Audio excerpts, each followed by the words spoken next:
ओम बृहस्पति देवाय नमः। ओम विष्णु देवाय नमः। स्वागत है आपका हमारे चैनल पर। आज के इस वीडियो में आप सुनेंगे बृहस्पतिवार व्रत की कथा। कथा आरंभ करने से पहले हम बृहस्पतिवार व्रत की विधि जान लेते हैं। बृहस्पतिवार के व्रत में केले का पूजन करना चाहिए।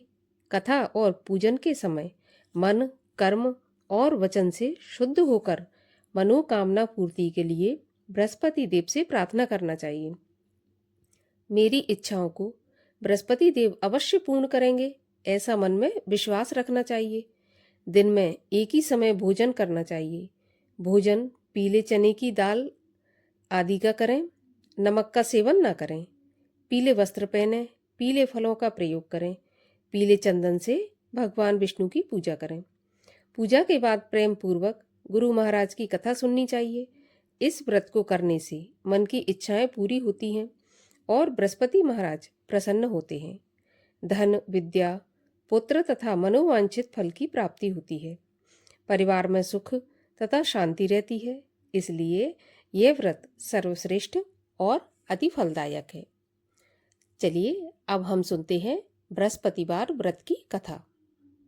प्राचीन समय की बात है। भारत में एक राजा राज्य करता था। वह बड़ा प्रतापी और दानी था। वह नित्य प्रति मंदिर में भगवत दर्शन करने जाता था। वह ब्राह्मण और गुरु की सेवा किया करता था। उसके द्वार से कोई भी याचक निराश होकर नहीं लौटता था। वह प्रत्येक गुरुवार को व्रत रखता एवं पूजन करता था। हर दिन गरीबों की सहायता करता था, परंतु यह सब बातें उसकी रानी को अच्छी नहीं लगती थी। वह न व्रत करती, न किसी को एक भी पैसा दान में देती थी। वह राजा से भी ऐसा करने को मना किया करती थी। एक समय की बात है कि राजा शिकार खेलने वन को चले गए। घर पर रानी और दासी थी। उस समय गुरु बृहस्पति साधु का रूप धारण कर राजा के दरवाजे पर भिक्षा मांगने आए। साधु ने रानी से भिक्षा मांगी तो वह कहने लगी, हे साधु महाराज, मैं इस दान पुण्य से तंग आ गई हूँ। इस कार्य के लिए तो मेरे पति देवी बहुत हैं। अब आप ऐसी कृपा करें कि सारा धन नष्ट हो जाए तथा मैं आराम से रह सकूं। साधु रूपी बृहस्पति देव ने कहा, हे देवी, तुम तो बड़ी विचित्र हो। संतान और धन से कोई दुखी नहीं होता, इसको सभी चाहते हैं। पापी भी पुत्र और धन की इच्छा करता है। अगर तुम्हारे पास धन अधिक है तो भूखे मनुष्यों को भोजन कराओ, प्याऊ लगवाओ, ब्राह्मणों को दान दो, धर्मशालाएं बनवाओ, कुआं, तालाब, बावड़ी, बाग बगीचों आदि का निर्माण कराओ और निर्धनों की कुंवारी कन्याओं का विवाह करवाओ। इसके साथ ही यज्ञ आदि करो। इस प्रकार के कर्मों से आपके कुल का और आपका नाम परलोक में सार्थक होगा एवं स्वर्ग की प्राप्ति होगी। परंतु रानी साधु की इन बातों से खुश नहीं हुई। उसने कहा, हे साधु महाराज, मुझे ऐसे धन की आवश्यकता नहीं जिसको मैं अन्य लोगों को दान दूं तथा जिसको रखने और संभालने में ही मेरा सारा समय नष्ट हो जाए। साधु ने कहा, हे देवी, यदि तुम्हारी ऐसी इच्छा है तो जैसा मैं तुम्हें बताता हूँ वैसा ही करना। बृहस्पतिवार के दिन घर को गोबर से लीपना, अपने बालों को पीली मिट्टी से धोना, बालों को धोते समय स्नान करना, राजा से कहना वह हजामत करवाए, भोजन में मांस मदिरा खाना, कपड़ा धोबी के यहाँ धुलने डालना। इस प्रकार 7 बृहस्पतिवार करने से तुम्हारा सारा धन नष्ट हो जाएगा। यह कहकर साधु महाराज रूपी बृहस्पति देव अंतर्ध्यान हो गए। रानी ने साधु के कहने के अनुसार 7 बृहस्पतिवार वैसा ही करने का विचार किया। साधु के बताए अनुसार करते हुए केवल 3 बृहस्पतिवार ही बीते थे कि उसकी समस्त धन संपत्ति नष्ट हो गई। भोजन के लिए भी दोनों समय परिवार तरसने लगा तथा सांसारिक भोगों से दुखी रहने लगा। तब वह राजा रानी से कहने लगा कि हे रानी, तुम यहाँ पर रहो, मैं दूसरे देश में जाता हूँ, क्योंकि यहाँ पर मुझे सभी मनुष्य जानते हैं, इसलिए मैं यहाँ कोई कार्य नहीं कर सकता। देश चोरी परदेश भीख बराबर है। ऐसा कहकर राजा परदेश चला गया। वहां जंगल से लकड़ी काटकर लाता और शहर में बेचता। इस तरह जीवन व्यतीत करने लगा। इधर राजा के बिना रानी और दासियां दुखी रहने लगी। किसी दिन भोजन मिलता और किसी दिन जल पीकर ही रह जाती। एक समय रानी और दासियों को 7 दिन बिना भोजन के व्यतीत हो गए। तो रानी ने अपनी दासी से कहा कि हे दासी, यहाँ पास ही के नगर में मेरी बहन रहती है। वह बहुत धनवान है। तू उसके पास जा और वहां से 5 सेर बेझर मांग कर ले आ, जिससे कुछ समय के लिए गुजर हो जाएगी। दासी रानी की बहन के पास गई। रानी की बहन उस समय पूजा कर रही थी। बृहस्पतिवार का दिन था। दासी ने रानी की बहन से कहा, हे रानी, मुझे आपकी बहन ने भेजा है, मुझे 5 सेर बेझर दे दो। दासी ने यह बात अनेक बार कही, परंतु रानी की बहन ने कोई उत्तर नहीं दिया, क्योंकि वह उस समय बृहस्पतिवार की कथा सुन रही थी। जब दासी को रानी की बहन से कोई उत्तर नहीं मिला तो वह बहुत दुखी हुई। उसे क्रोध भी आया। वह लौटकर रानी से बोली, हे रानी, आपकी बहन बहुत ही धनी स्त्री है। वह छोटे लोगों से बात भी नहीं करती। मैंने उससे कहा तो उसने कोई उत्तर नहीं दिया, तो मैं वापस चली आई। रानी बोली, हे दासी, इसमें उसका कोई दोष नहीं है। जब बुरे दिन आते हैं ना, तब कोई सहारा नहीं देता। अच्छे बुरे का पता तो विपत्ति में ही लगता है। जो ईश्वर की इच्छा होगी वही होगा। यह सब हमारे भाग्य का दोष है। उधर रानी की बहन ने सोचा कि मेरी बहन की दासी आई थी, परंतु मैं उससे नहीं बोली, इससे वह बहुत दुखी हुई होगी। कथा सुन और विष्णु भगवान का पूजन समाप्त कर वह अपनी बहन के घर आई और कहने लगी, बहन, मैं बृहस्पतिवार का व्रत कर रही थी। तुम्हारी दासी गई, परंतु जब तक कथा होती है तब तक ना उठते हैं और ना बोलते हैं, इसलिए मैं उससे नहीं बोली। कहो दासी, क्यों गई थी? रानी बोली, बहन, हमारे घर में अनाज नहीं था। वैसे तुमसे कोई बात छिपी नहीं है, इस कारण मैंने दासी को तुम्हारे पास 5 सेर बेजल लेने के लिए भेजा था। रानी की बहन बोली, बहन देखो, बृहस्पति भगवान सबकी मनोकामना पूरी करते हैं। देखो, शायद तुम्हारे घर में अनाज रखा हो। यह सुनकर दासी घर के अंदर गई तो वहां उसे एक घड़ा बेजर का भरा मिल गया। उसे बड़ी हैरानी हुई, क्योंकि उसने एक एक बर्तन देख लिया था। उसने बाहर आकर अपनी रानी को बताया। दासी अपनी रानी से कहने लगी, रानी जी देखो, वैसे जब हमको अन्न नहीं मिलता तो हम रोज ही व्रत करते हैं। अगर इनसे व्रत की विधि और कथा पूछ ली जाए तो उसे हम भी किया करेंगे। दासी के कहने पर रानी ने अपनी बहन से बृहस्पतिवार व्रत के बारे में पूछा। उसकी बहन ने बताया, बृहस्पतिवार के व्रत में चने की दाल और मुनक्का से विष्णु भगवान का केले की जड़ में पूजन करें तथा दीपक जलावें, पीला भोजन करें तथा कथा सुनें।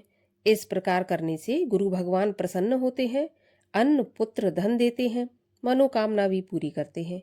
व्रत और पूजन की विधि बताकर रानी की बहन अपने घर लौट गई। रानी और दासी दोनों ने निश्चय किया कि बृहस्पति देव भगवान का पूजन अवश्य करेंगे। 7 रोज बाद जब बृहस्पतिवार आया तो उन्होंने व्रत रखा। घुड़साल में जाकर चना और गुड़ बीन लाई तथा उसकी दाल से केले की जड़ तथा विष्णु भगवान का पूजन किया। अब भोजन पीला कहाँ से आए? दोनों बड़ी दुखी हुई, परंतु उन्होंने व्रत किया था, इस कारण बृहस्पति भगवान प्रसन्न थे। एक साधारण व्यक्ति के रूप में वे 2 थालों में सुंदर पीला भोजन लेकर आए और दासी को देकर बोले, हे दासी, यह भोजन तुम्हारे और रानी के लिए है, तुम दोनों करना। दासी भोजन पाकर बड़ी प्रसन्न हुई और रानी से बोली, रानी जी भोजन कर लो। रानी को भोजन आने के बारे में कुछ पता नहीं था, इसलिए वह दासी से बोली, जा तू ही भोजन कर, क्योंकि तू हमारी व्यर्थ में हंसी उड़ाती है। दासी बोली, एक व्यक्ति भोजन दे गया है। रानी कहने लगी, वह भोजन तेरे लिए ही दे गया है, तू ही भोजन कर।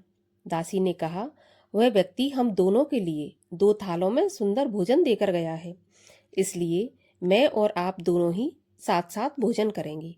दोनों ने गुरु भगवान को नमस्कार किया और भोजन प्रारंभ किया। उसके बाद से वे प्रत्येक बृहस्पतिवार को गुरु भगवान का व्रत और पूजन करने लगी। बृहस्पति भगवान की कृपा से उनके पास धन हो गया, परंतु रानी फिर पहले की तरह से आलस करने लगी। तब दासी बोली, देखो रानी, तुम पहले भी इस प्रकार आलस करती थी, तुम्हें धन के रखने में कष्ट होता था, इस कारण सभी धन नष्ट हो गया था। अब गुरु भगवान की कृपा से धन मिला है तो फिर तुम्हें आलस होता है। बड़ी मुसीबतों के बाद हमने यह धन पाया है, इसलिए हमें दान पुण्य करना चाहिए तथा भूखे मनुष्यों को भोजन कराओ, प्याऊ लगवाओ, ब्राह्मणों को दान दो, कुआं तालाब बावड़ी आदि का निर्माण करवाओ, मंदिर पाठशाला बनवाकर दान दो, कुंवारी कन्याओं का विवाह करवाओ, धन को शुभ कार्यों में खर्च करो, जिससे तुम्हारे कुल का यश बढ़े तथा स्वर्ग प्राप्त हो और पितृ प्रसन्न हो। दासी की बात मानकर रानी ने इसी प्रकार के कर्म करने प्रारंभ कर दिए। अब तो उसका यश फैलने लगा। एक दिन रानी और दासी आपस में विचार करने लगी कि ना जाने राजा किस दशा में होंगे, उनकी कोई खोज खबर नहीं है। गुरु भगवान से उन्होंने प्रार्थना की और भगवान ने रात्रि में राजा को स्वप्न में कहा, हे राजा उठ, तेरी रानी तुझको याद करती है, अब अपने देश को लौट जा।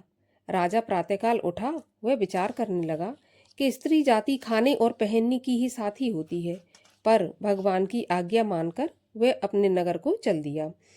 जब राजा परदेश गया था तो परदेश में बहुत दुखी रहने लगा। प्रतिदिन जंगल से लकड़ी बीनकर लाता और उसे शहर में बेचकर अपने दुखी जीवन को बड़ी कठिनता से व्यतीत करता था। एक दिन राजा दुखी हो अपनी पुरानी बातों को याद करके रोने लगा। उस जंगल में बृहस्पति देव एक साधु का रूप धारण कर आए और राजा के पास आकर बोले, हे लकड़हारे, तुम इस सुनसान जंगल में किस चिंता में बैठे हो, मुझे बताओ। यह सुन राजा के नेत्रों में जल भर आया और साधु की वंदना कर बोला, हे प्रभु, आप सब कुछ जानने वाले हैं। इतना कहकर राजा ने साधु को अपनी संपूर्ण कहानी सुना दी। महात्मा दयालु होते हैं। वे राजा से बोले, हे राजा, तुम्हारी पत्नी ने बृहस्पति देव के प्रति अपराध किया था, जिसके कारण तुम्हारी यह दशा हुई। अब तुम किसी प्रकार की चिंता मत करो, भगवान तुम्हें पहले से अधिक धन देंगे। देखो, तुम्हारी पत्नी ने बृहस्पतिवार का व्रत प्रारंभ कर दिया है। अब तुम भी बृहस्पतिवार का व्रत करके चने की दाल व गुड़ जल के लोटे में डालकर केले का पूजन करो, फिर कथा कहो या सुनो, भगवान तुम्हारी सब कामनाओं को पूरा करेंगे। साधु को प्रसन्न देखकर राजा बोला, हे प्रभु, मुझे लकड़ी बेचकर इतना पैसा नहीं बचता जिससे भोजन करने के बाद कुछ बचा सकूं। मैंने रात्रि में अपनी रानी को व्याकुल देखा है। मेरे पास कोई साधन नहीं जिससे उसका समाचार जान सकूं। फिर मैं बृहस्पति देव की क्या कहानी कहूं, यह भी मुझको मालूम नहीं है। साधु ने कहा, हे राजा, तुम किसी बात की चिंता मत करो। बृहस्पतिवार के दिन तुम रोज की तरह लकड़ियां लेकर शहर में जाओ। तुम्हें रोज से दोगुना धन प्राप्त होगा, जिससे तुम भली भांति भोजन कर लोगे तथा बृहस्पति देव की पूजा का सामान भी आ जाएगा। और बृहस्पतिवार की कहानी इस प्रकार से है। प्राचीन काल में एक बहुत ही निर्धन ब्राह्मण था। उसकी कोई संतान नहीं थी। वह नित्य पूजा पाठ करता, परंतु उसकी स्त्री बहुत मलिनता के साथ रहती थी। वह न स्नान करती, न किसी देवता का पूजन करती। प्रातःकाल उठते ही सर्वप्रथम भोजन करती, बाद में कोई अन्य काम करती। ब्राह्मण देवता बहुत दुखी रहते थे।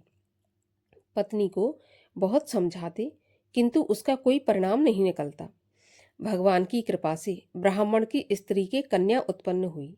वह कन्या अपने पिता के घर में बड़ी होने लगी। वह बालिका प्रातः स्नान करके भगवान विष्णु का जप करती और बृहस्पतिवार का व्रत भी करने लगी। पूजा पाठ समाप्त कर स्कूल जाती तो अपनी मुट्ठी में जौ भर के ले जाती और पाठशाला के मार्ग में डालती जाती। वही जो सोने के हो जाते तो उन्हें लौटकर बीनकर घर ले आती थी। एक दिन वह बालिका सूप में उन सोने के जौ को फटक कर साफ कर रही थी।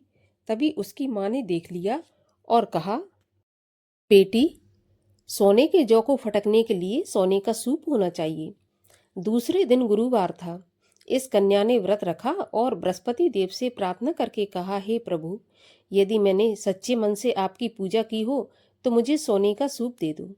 बृहस्पति देव ने उसकी प्रार्थना स्वीकार कर ली। रोजाना की तरह वह कन्या जौ फैलाती हुई स्कूल चली गई। स्कूल से लौटकर जब वह जौ बीन रही थी तो बृहस्पति देव की कृपा से उसे सोने का सूप मिला। उसे वह घर ले आई और उसमें जौ साफ करने लगी, परंतु उसकी माँ का वही ढंग रहा। एक दिन की बात है कि वह कन्या सोने के जौ सूप में फटक कर साफ कर रही थी। उस समय उस नगर का राजकुमार वहां से होकर निकला। इस कन्या के रूप और कार्य को देखकर वह उस पर मोहित हो गया। राजमहल आकर वह भोजन तथा जल त्याग कर उदास होकर लेट गया। राजा को जब राजकुमार द्वारा अन्न जल त्यागने का समाचार ज्ञात हुआ तो अपने मंत्रियों के साथ वह अपने पुत्र के पास गए और बोले, हे बेटा, तुम्हें किस बात का कष्ट है? किसी ने अपमान किया है अथवा कोई और कारण हो सो मुझे बताओ, मैं वही करूंगा जिससे तुम्हें प्रसन्नता हो। राजकुमार ने अपने पिता की बातें सुनी तो वह बोला, मुझे आपकी कृपा से किसी बात का दुख नहीं है। किसी ने मेरा अपमान नहीं किया, परंतु मैं उस लड़की के साथ विवाह करना चाहता हूँ जो सोने के सूप में जौ साफ कर रही थी। यह सुनकर राजा आश्चर्य में पड़ गया और बोला, हे बेटा, इस तरह की कन्या का पता तुम ही लगाओ, मैं उसके साथ तुम्हारा विवाह अवश्य करवा दूंगा। राजकुमार ने राजा को उस लड़की के घर का पता बताया। तब मंत्री उस लड़की के घर गया और राजा का आदेश ब्राह्मण को सुनाया। कुछ ही दिन बाद ब्राह्मण की कन्या का विवाह राजकुमार के साथ संपन्न हो गया। कन्या के घर से जाते ही उस ब्राह्मण देवता के घर में पहले की तरह गरीबी का निवास हो गया। अब भोजन के लिए भी अन्न बड़ी मुश्किल से मिलता था। एक दिन दुखी होकर ब्राह्मण देवता अपनी पुत्री से मिलने गए। बेटी ने पिता की दुखी अवस्था को देखा और अपनी माँ का समाचार पूछा तो ब्राह्मण ने सभी हाल कह दिया। कन्या ने बहुत सा धन देकर अपने पिता को विदा कर दिया। इस तरह ब्राह्मण का कुछ समय सुखपूर्वक व्यतीत हो गया, लेकिन कुछ दिन बाद फिर वही हाल हो गया। तो ब्राह्मण फिर अपनी कन्या के यहाँ गया और सभी हाल कहा तो पुत्री बोली, हे पिताजी, आप माता जी को यहाँ लिवा लाओ, मैं उन्हें विधि बता दूंगी जिससे उनकी गरीबी दूर हो जाए। ब्राह्मण देवता अपनी स्त्री को साथ लेकर राजमहल अपनी पुत्री के पास पहुंचे तो पुत्री अपनी माँ को समझाने लगी, हे माँ, तुम प्रातःकाल उठकर प्रथम स्नान आदि करके विष्णु भगवान का पूजन करो तो सब दरिद्रता दूर हो जाएगी। परंतु उसकी माँ ने उसकी एक भी बात नहीं मानी। वह प्रातःकाल उठकर अपनी पुत्री का बचा जूठन खा लेती थी। एक दिन उसकी पुत्री को बहुत गुस्सा आया। उसने एक रात कोठरी से सारा सामान निकाल दिया और अपनी माँ को उसमें बंद कर दिया। प्रातःकाल उसमें से उसे निकाला तथा स्नान आदि करा के पूजा पाठ करवाया तो उसकी माँ की बुद्धि ठीक हो गई। इसके बाद वह नियम से पूजा पाठ करती और प्रत्येक बृहस्पतिवार को व्रत रखने लगी। इस व्रत के प्रभाव से उसकी माँ भी बहुत धनवान तथा पुत्रवती हो गई और बृहस्पति देवता के प्रभाव से स्वर्ग को गई। वह ब्राह्मण भी सुखपूर्वक इस लोक का सुख भोग कर स्वर्ग को प्राप्त हुआ। इस तरह कहानी कहकर साधु महाराज वहां से अंतर्ध्यान हो गए। धीरे धीरे समय व्यतीत होने पर फिर बृहस्पतिवार का दिन आया। राजा जंगल से लकड़ी काटकर किसी शहर में बेचने गया। उसे उस दिन और दिनों से अधिक धन मिला। राजा ने चना गुड़ आदि लाकर बृहस्पतिवार का व्रत किया। उस दिन से उसके सभी क्लेश दूर हो गए। परंतु जब अगला गुरुवार का दिन आया तो वह बृहस्पतिवार का व्रत करना भूल गया। इस कारण बृहस्पति भगवान नाराज हो गए। उस दिन उस नगर के राजा ने विशाल यज्ञ का आयोजन किया तथा अपने समस्त राज्य में घोषणा करवा दी कि कोई भी मनुष्य अपने घर में भोजन न बनाए, आग भी न जलाए, समस्त जनता मेरे यहाँ भोजन करने आए और इस आज्ञा को जो नहीं मानेगा उसको फांसी की सजा दी जाएगी। राजा की आज्ञा अनुसार राज्य के सभी वासी राजा के भोज में शामिल हुए, लेकिन लकड़हारा कुछ देर से पहुंचा, इसलिए राजा उसको अपने साथ महल में ले गए। जब राजा लकड़हारे को भोजन करा रहे थे तो रानी की दृष्टि उस खूंटी पर पड़ी जिस पर उसका हार लटका हुआ था। उसे हार खूंटी पर लटका दिखाई नहीं दिया। रानी को निश्चय हो गया कि मेरा हार इस लकड़हारे ने चुरा लिया है। उसी समय सैनिक बुलवाकर उसको जेल खाने में डलवा दिया।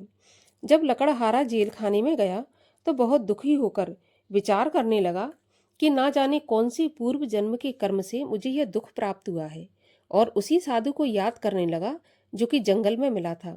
उसी समय तत्काल बृहस्पति देव साधु के रूप में प्रकट हो गए और उसकी दशा को देखकर कहने लगे, अरे मूर्ख, तूने बृहस्पति देवता की कथा नहीं की, इसी कारण तुझे दुख प्राप्त हुआ है।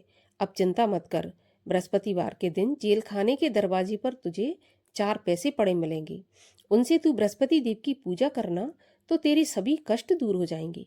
अगले बृहस्पतिवार उसे जेल के द्वार पर 4 पैसे मिले। राजा ने पूजा का सामान मंगवाया और कथा कही और प्रसाद बांटा। उसी रात्रि को बृहस्पति देव ने उस नगर के राजा को सपने में कहा कि हे राजा, तूने जिस आदमी को जेल खाने में बंद कर दिया है वह निर्दोष है, वह राजा है, उसे छोड़ देना। रानी का हार उसी खूंटी पर लटका हुआ है। अगर तू ऐसा नहीं करेगा तो मैं तेरे राज्य को नष्ट कर दूंगा। राजा प्रातःकाल उठा और खूंटी पर हार देखकर लकड़हारे को बुलाकर क्षमा मांगी तथा राजा के योग्य सुंदर वस्त्र आभूषण भेंट देकर उसे विदा किया। गुरुदेव की आज्ञा अनुसार राजा अपने नगर को चल दिया। राजा जब नगर के निकट पहुंचा तो उसे बड़ा आश्चर्य हुआ। नगर में पहले से अधिक बाग, तालाब, कुएं तथा बहुत सी धर्मशालाएं, मंदिर आदि बने हुए थे। राजा ने पूछा, यह किसका बाग और धर्मशाला है? तब नगर के सब लोग कहने लगे, यह सब रानी और दासी द्वारा बनवाए गए हैं। राजा को आश्चर्य हुआ और गुस्सा भी आया। जब रानी ने यह खबर सुनी कि राजा आ रहे हैं तो उसने अपनी दासी से कहा, हे दासी, देख राजा हमको कितनी बुरी हालत में छोड़ गए थे। हमारी ऐसी हालत देखकर वह लौट न जाए, इसलिए तू दरवाजे पर खड़ी हो जा। रानी की आज्ञा अनुसार दासी दरवाजे पर खड़ी हो गई। जब राजा आए तो उन्हें अपने साथ महल में लिवा लाई। तब राजा ने क्रोध करके अपनी तलवार निकाली और रानी से पूछने लगा, बताओ यह धन तुम्हें कैसे प्राप्त हुआ है? तब रानी ने बताया, हमें यह सब धन बृहस्पति देव के व्रत के प्रभाव से प्राप्त हुआ है। राजा ने निश्चय किया कि 7 रोज बाद तो सभी बृहस्पति देव का पूजन करते हैं, परंतु मैं रोजाना दिन में 3 बार कथा कहा करूंगा तथा रोज व्रत किया करूंगा। अब हर समय राजा के दुपट्टे में चने की दाल बंधी रहती तथा 3 बार कथा कहता। एक दिन राजा ने विचार किया कि चलो अपनी बहन के यहाँ हो आऊं। इस तरह निश्चय कर राजा घोड़े पर सवार हो अपनी बहन के यहाँ चल दिया। मार्ग में उसने देखा कि कुछ आदमी एक मुर्दे को लिए जा रहे हैं। उन्हें रोककर राजा कहने लगा, अरे भाइयों, मेरी बृहस्पति देव की कथा सुन लो। वे बोले, लो, हमारा तो आदमी मर गया, इसको अपनी कथा की पड़ी है। परंतु कुछ आदमी बोले, अच्छा कहो, हम तुम्हारी कथा भी सुनेंगे। राजा ने दाल निकाली और कथा कहनी शुरू कर दी। जब कथा आधी हुई थी तो मुर्दा हिलने लगा और जब कथा समाप्त हुई तो राम राम कर कर वह मुर्दा उठकर खड़ा हो गया। राजा आगे बढ़ा। उसे चलते चलते शाम हो गई। आगे मार्ग में उसे एक किसान खेत में हल चलाता मिला। राजा उससे बोला, अरे भैया, तुम मेरी बृहस्पतिवार की कथा सुन लो। किसान बोला, जब तक मैं तेरी कथा सुनूंगा तब तक 4 हरैया जोत लूंगा। जा अपनी कथा किसी और को सुनाना। राजा आगे चलने लगा। राजा के हटते ही बैल पछाड़ खाकर गिर गए तथा किसान के पेट में बहुत जोर से दर्द होने लगा। उस समय किसान की पत्नी रोटी लेकर आई। उसने जब यह देखा तो अपने पुत्र से सब हाल पूछा और बेटे ने सभी हाल कह दिया। तो बुढ़िया दौड़ी दौड़ी उस घुड़सवार के पास गई और उससे बोली, मैं तेरी कथा सुनूंगी, तू अपनी कथा मेरे खेत पे चलकर ही कहना। राजा ने लौटकर बुढ़िया के खेत पे जाकर कथा कही, जिसके सुनते ही बैल खड़े हो गए तथा किसान के पेट का दर्द भी बंद हो गया। राजा अपनी बहन के घर पहुंच गया। बहन ने भाई की खूब मेहमानी की। दूसरे रोज प्रातःकाल राजा जगा तो वह देखने लगा कि सब लोग भोजन कर रहे हैं। राजा ने अपनी बहन से पूछा, ऐसा कोई मनुष्य है जिसने भोजन नहीं किया हो, जो मेरी बृहस्पतिवार की कथा सुन सके? तो बहन बोली, भैया, यह देश ऐसा ही है। पहले यहाँ के लोग भोजन करते हैं, बाद में अन्य काम करते हैं। अगर कोई पड़ोस में हो तो मैं देखाती हूँ। ऐसा कहकर वह देखने चली गई, परंतु उसे कोई ऐसा व्यक्ति नहीं मिला जिसने भोजन नहीं किया हो। अतः वह एक कुमार के घर गई जिसका लड़का बीमार था। उसे मालूम हुआ कि उसके यहाँ 3 दिन से किसी ने खाना नहीं खाया। रानी ने अपने भाई की कथा सुनने के लिए कुम्हार से कहा तो वह तैयार हो गया। राजा ने जाकर बृहस्पतिवार की कथा कही, जिसको सुनकर उसका लड़का ठीक हो गया। अब तो राजा की प्रशंसा होने लगी। एक दिन राजा ने अपनी बहन से कहा, बहन, मैं अपने घर को जाऊंगा, तुम भी तैयार हो जाओ। राजा की बहन ने अपनी सास से कहा तो सास ने कहा, हाँ चली जा, परंतु अपने लड़कों को मत ले जाना, क्योंकि तेरे भाई के तो कोई संतान नहीं है। बहन ने अपने भैया से कहा, भैया, मैं तो चलूंगी पर कोई बालक नहीं जाएगा। राजा ने कहा, जब कोई बालक नहीं चलेगा तो तुम क्या करोगी? बड़े दुखी मन से राजा अपने नगर को लौट आया। राजा ने अपनी रानी से कहा, हम निर्वंशी राजा हैं, हमारा मुंह देखने का भी धर्म नहीं है। वह बिना भोजन आदि किए शैया पर लेट गया। रानी बोली, हे प्रभु, बृहस्पति देव ने हमें सब कुछ दिया है, वे हमें संतान अवश्य देंगे। उसी रात बृहस्पति देव ने राजा को स्वप्न में कहा, हे राजा, उठ, सभी सोच त्याग दे, तेरी रानी गर्भवती है। राजा को यह जानकर बड़ी खुशी हुई। 9वें महीने में रानी के गर्भ से एक सुंदर पुत्र पैदा हुआ। तब राजा बोला, हे रानी, स्त्री बिना भोजन के रह सकती है, परंतु बिना कहे नहीं रह सकती। जब मेरी बहन आए तो तुम मुझसे कुछ कहना मत। तो रानी ने सुनकर हाँ कर दिया। जब राजा की बहन ने यह शुभ समाचार सुना तो वह बहुत खुश हुई तथा बधाई लेकर अपने भाई के यहाँ गई। तभी रानी ने कहा, घोड़ा चढ़ाकर नहीं आई, गधा चढ़ी आई। राजा की बहन बोली, भाभी, मैं इस प्रकार नहीं कहती तो तुम्हें औलाद कैसे मिलती। बृहस्पति देव ऐसे ही हैं, जैसी जिसके मन में कामनाएं हैं सभी को पूर्ण करते हैं। जो सद्भावना पूर्वक बृहस्पतिवार का व्रत करता है एवं कथा पढ़ता है अथवा सुनता है और दूसरों को सुनाता है, बृहस्पति देव उसकी सभी मनोकामना पूरी करते हैं। बृहस्पति देव उनकी सदैव रक्षा करते हैं जो संसार में सद्भावना से गुरुदेव का पूजन एवं व्रत सच्चे हृदय से करते हैं। उनकी सभी मनोकामनाएं पूर्ण होती हैं। जैसी सच्ची भावना से रानी और राजा ने बृहस्पति देव की कथा का गुणगान किया, उनकी सभी इच्छाएं बृहस्पति देव ने पूर्ण की थी। इसलिए सबको कथा सुनने के बाद प्रसाद लेकर जाना चाहिए। हृदय से उनका मनन करते हुए जयकारा बोलना चाहिए। बोलो बृहस्पति देव की जय, बोलो विष्णु भगवान की जय, बोलिए गुरु महाराज की जय। चैनल को सब्सक्राइब अवश्य कर लीजिए, वीडियो को लाइक कर दीजिए और ज़्यादा से ज़्यादा शेयर कर दीजिए। धन्यवाद।